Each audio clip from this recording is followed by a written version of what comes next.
Welcome back. So, this is the continuation of tutorial 1. So, we have already discussed in the tutorial 1 about e-waste quantification and its economic assessment. Now, we will discuss about the health risk assessment. So, what is the health risk assessment? Why there is a health risk in the management of the e-waste? Say in India, if you will see about 80 to 95%, 80 to 90% e-waste goes into the informal sector. They use burning, they use acid bleaching, which is very unscientific, and as a result people unknowingly consume major amount of hazardous metals or any hazardous waste through three different types or through different modes of consumption. Like one is, while you are calculating health risks, you should keep in mind that there are three different modes of consumption. One is you can consume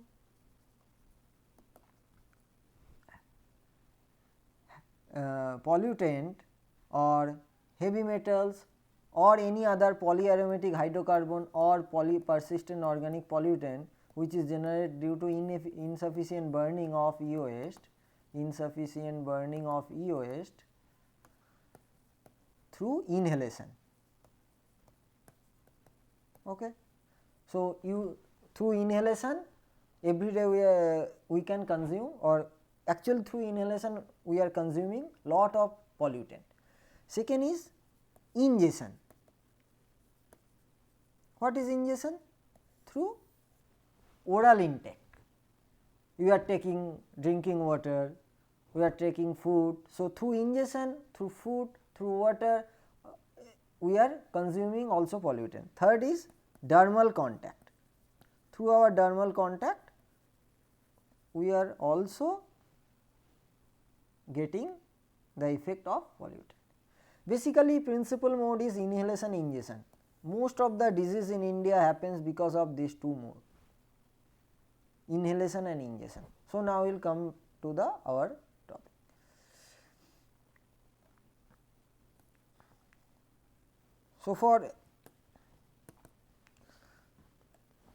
So, first problem, say for example, this is a typical problem. Suppose 5% of individuals exposed to a chemical get a tumor and 2% of those not exposed get the same kind of tumor. Sometimes it happens that you are not exposed to certain kind of pollutant, but accidentally you got the tumor. So, what is the relative risk? You have to determine what is the relative risk. What is the relative risk?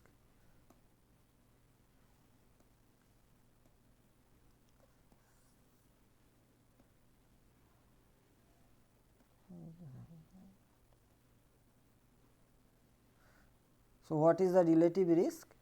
What is the attributable risk? And what is the odd ratio? So, how to calculate this one? This is the very simple problem. So, these are the parameters for determining at relative risk, odd ratio, and relative risk, odd ratio is attributable risk. As already we have discussed in the video lecture, this attributable risk is the difference between odds of having disease with exposure and odds of having disease without exposure. This is not odds of having disease with exposure like A by A plus B minus odds of having disease without exposure, C by C plus D. Relative risk is the A. So, people exposed with disease divided by total number of the population, those who are exposed with disease plus without disease, divided by C, people not exposed but get the disease, divided by total number of the population, those who are not exposed with disease and without disease, C and D.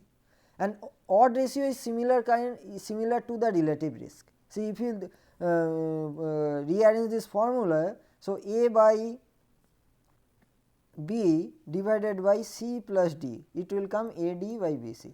So, it is nothing but a relative risk. It is similar kind of A by B means with disease compared to without disease, and C means people not exposed but get the disease C by D. So, it is AD by BC.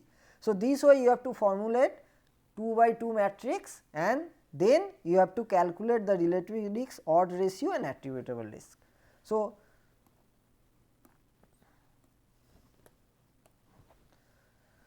5% people exposed get the tumor. So, remaining 90, we are assuming 100%. So, remaining we are assuming population as 100%. So, remaining 95% without disease.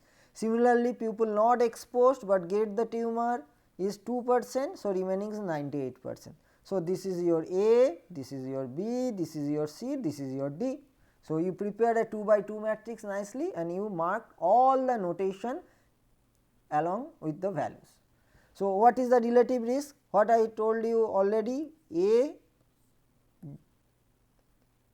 what is the relative risk?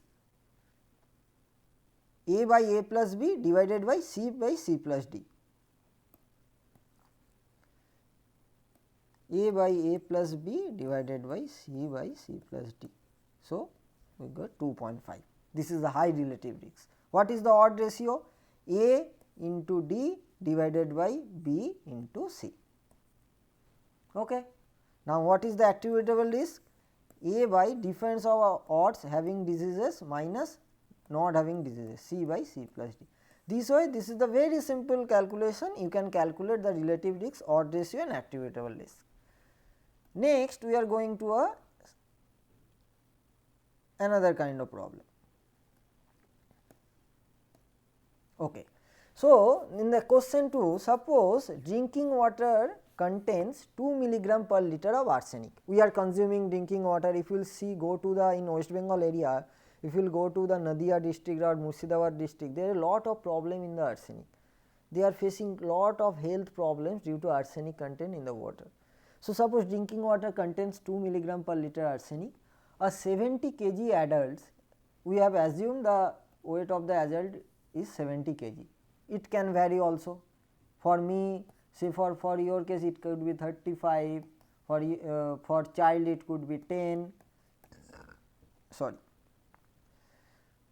Drinks 2 liter per day of this water for 10 years. So, how much time, how many years they have consumed? For 10 years they have consumed 2 liter per day. What is the chronic daily intake? You have to determine, and what is the incremental lifetime cancer risk, and assume potency factor for arsenic is this one. This data we collected through EPA database, Environmental Protection Agency database. They have made certain database for carcinogenic as well as non-carcinogenic substance, carcinogenic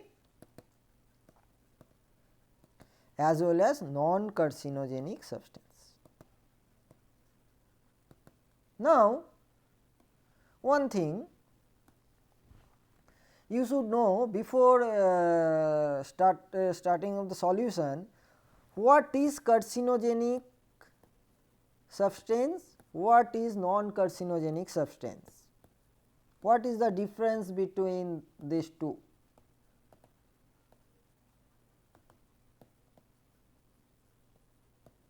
What is the difference? For carcinogenic substance, if we will go through the dose response curve,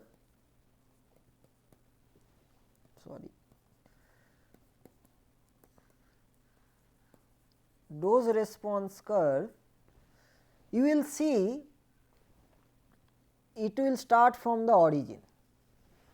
Why? For carcinogenic substance, it is assumed that once you consume this material or metal or any kind this pollutant, your reaction starts. Reaction start means there is no threshold value for carcinogenic. So, it will start from the origin. That means, we are assuming once you consume this carcinogenic substance, your cancer is going to be happen in your body. So, cancer is going to be, whereas for non-carcinogenic substance, if we draw dose response curve,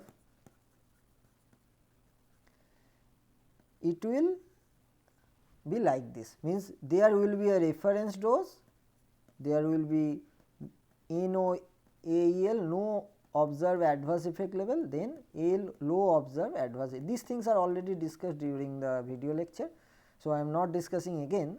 So, basically there is a threshold value for non-carcinogenic substance. That means, when you are consuming carcinogenic substance and if you want to determine the health risks, you have to do the averaging for entire lifetime, So, if someone lives for 70 years, you have to do the averaging over the 70 years, but whereas non-carcinogenic substance, what will be the averaging time? It is the amount of the time someone consume this non-carcinogenic substance, amount of the time or amount of the time for this substances are consumed. So, it will be averaged over the consumption time, not the entire lifetime. Okay? So, now we will start the problem. So, you have to determine the chronic daily intake and incremental lifetime cancer risk. So, as we have already know these are the formula I want to show you. First, chronic daily incremental lifetime cancer risks. So, first just have a brief revision of your course, like what is the potency factor? It is the resulting dose response curve. The resulting dose response curve has the incremental risk of cancer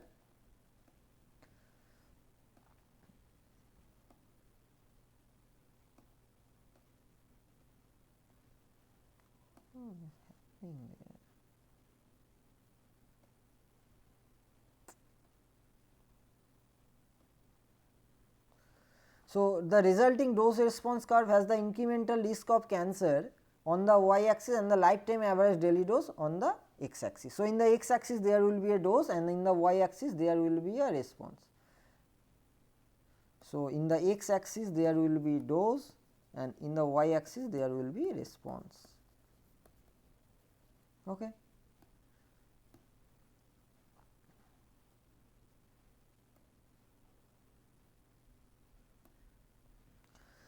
So, at low doses dose response curve assumed to be linear.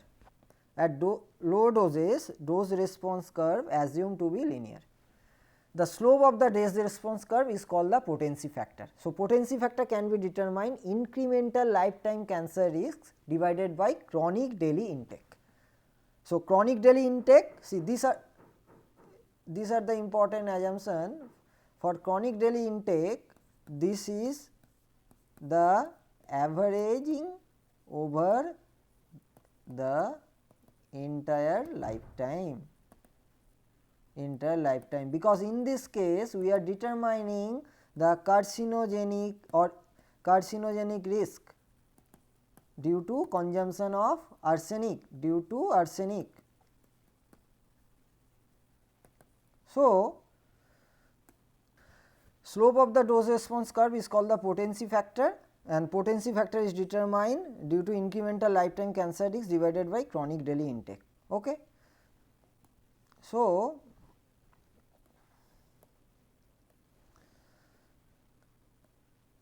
if you arrange this equation, it will become the incremental ILCR, that is incremental lifetime cancer risk, equal to chronic daily intake into potency factor, rearranging this equation. Okay.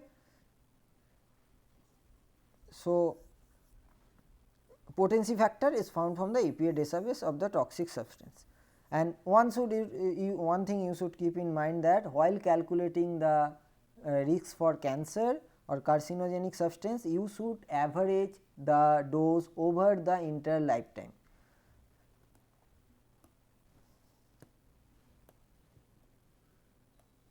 So, your average daily dose 2 milligram per liter of arsenic is present, 2 liter per day you are consuming, 365 days per year, 10 years you have consumed, but you have averaged it for your 70 years. Why? Because this is carcinogenic. This equation becomes 2 milligram per liter, 2 liter per day into 365 days per year into 10 years divided by 70 into 365 into 10 when it is non-carcinogenic.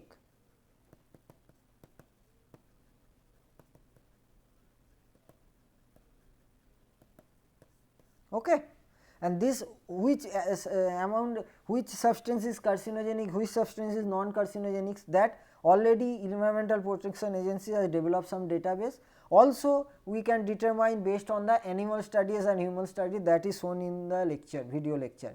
If there is a sufficient human evidence, if there is sufficient animal evidence, you can determine is a potential a carcinogen. Similarly, if there is a sufficient human evidence, if there is not much animal evidence, you can determine also B as the, it is a potential B carcinogen. This way you can determine which substance is carcinogen, which substance is non-carcinogen. But please keep in mind that for carcinogenic substance averaging time is entire lifetime, for non-carcinogenic substance this is only the exposure time.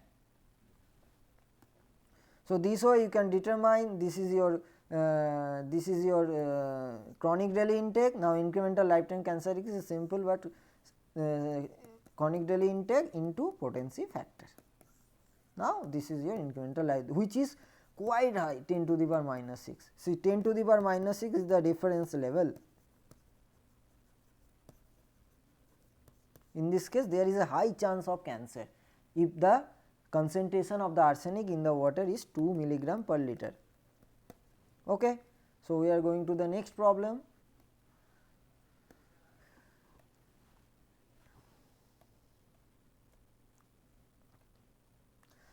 Next problem is, suppose an industrial facility that emits benzene into the atmosphere is being proposed for a site near a residential neighborhood. Air quality model predicts that 60% of the time prevailing wind will blow benzene away from the neighborhood. That means 60% of the time you will not be exposed, but 40% of the time benzene concentration will be 0.01 milligram per meter cube. That means for 40% of the time you will be exposed. So, assess the incremental risk to the adult neighborhood if the facility is whether the facility is allowed to be built or not. So, in this case, suppose you are an environmental engineer or you are in a important position in a government in the government. So, you have to decide whether any industrial facility can be built or not based on your certain study. So, based on your certain study. So, in this case what will be your decision? So, we have to do this kind of study.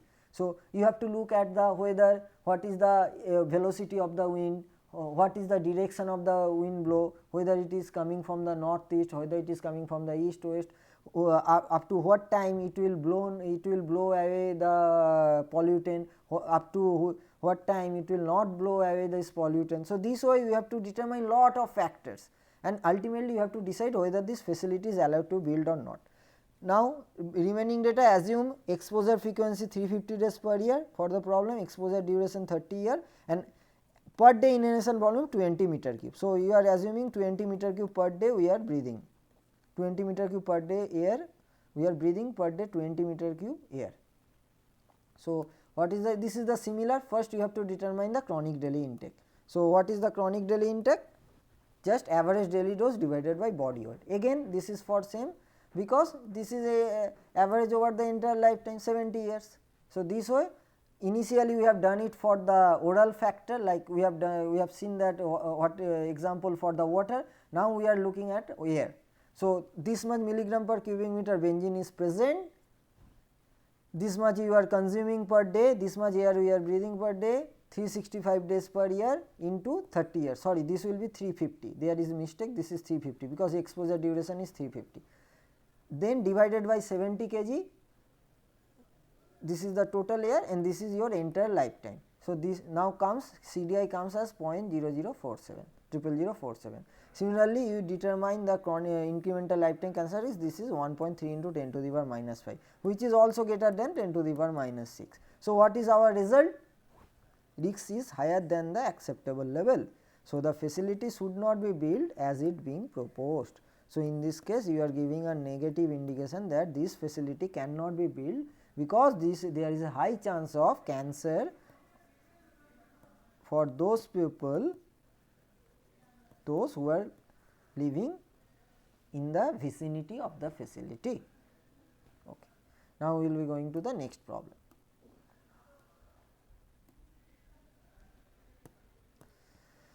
Now, we have seen the problem related to the carcinogen which causes cancer.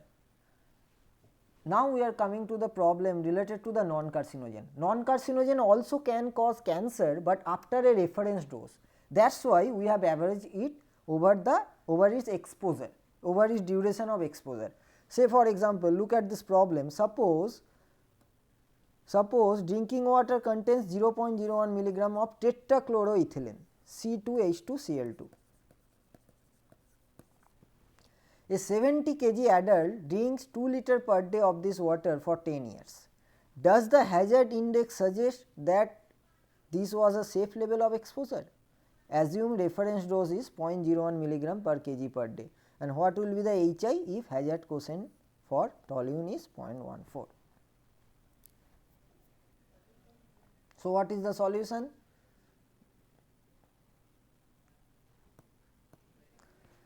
So, how to determine the hazard quotient? Average daily dose during exposure period divided by RFD. So, now in this case how to determine average daily dose? How to determine average daily dose during exposure period? This is non-carcinogen. So, you know that 0.01 milligram per liter you are consuming tetrachloroethylene, 2 liter per day divided by 70 into 365 per day days per year into, in this case you have consumed for 10 years. Similarly, it will be average over your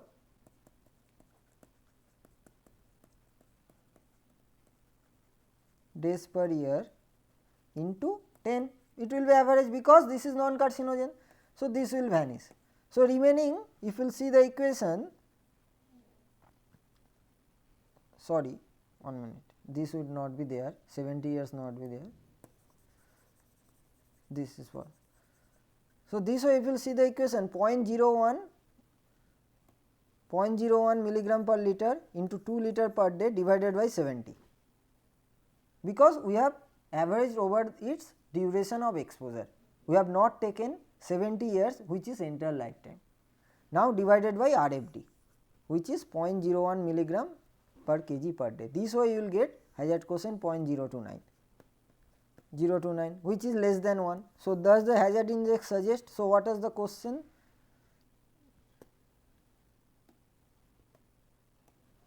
Does the hazard index suggest that this was a safe level of exposure? Yes, because it is less than 1. Anything hazard if hazard hazard quotient is less than 1, then it is the safe level of exposure. If hazard quotient is less than 1, this is the safe level of exposure. Now, you have to determine the hazard index. Now, you determine assume RFD equal to what will be the hazard index. So, there is a mistake, this will be the hazard quotient. Thus, the hazard quotient suggest, once again please,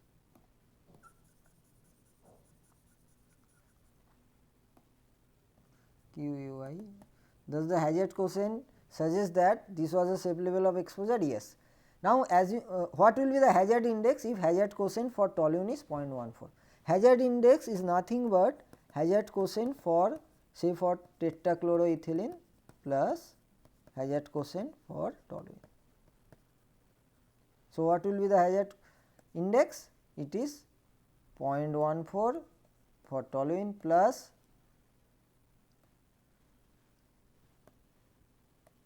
0.029 for plus 0.029 for tetrachloroethylene. This is for C2H2Cl2, this is for toluene. So, what will be the value? 0.169. This is also less than 1. So, it also indicates safe level of exposure. So, in this module what we have discussed? We have discussed how to determine the carcinogenic risk due to a particular pollutant. Okay. So, how it will be in for the carcinogenic risk, it will be average over the entire lifetime. Then how to determine the risks for a non-carcinogenic substance, it will be average only during the time of exposure. And what is the hazard quotient? Average daily dose during exposure period divided by reference dose. And what is the hazard index? Hazard quotient for different chemicals. Say for you have to determine the hazard index. You know the hazard quotient for chemical A, you know the hazard quotient for chemical B, you know the hazard quotient for chemical C. In this way you can add and you can determine the hazard index. Mostly this kind of problem will be given in the exam. We will give you to find out what is the incremental lifetime cancer risk. We will give you the other data also. So, you have to find out accordingly based on your conception. Please keep in mind that while calculating for carcinogenic substance, you should average your dose over the entire lifetime. Once again, I am giving you one thing for carcinogenic substance.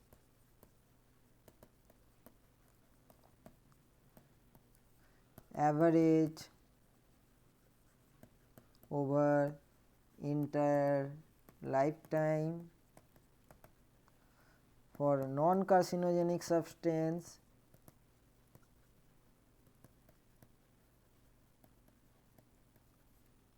average only or sorry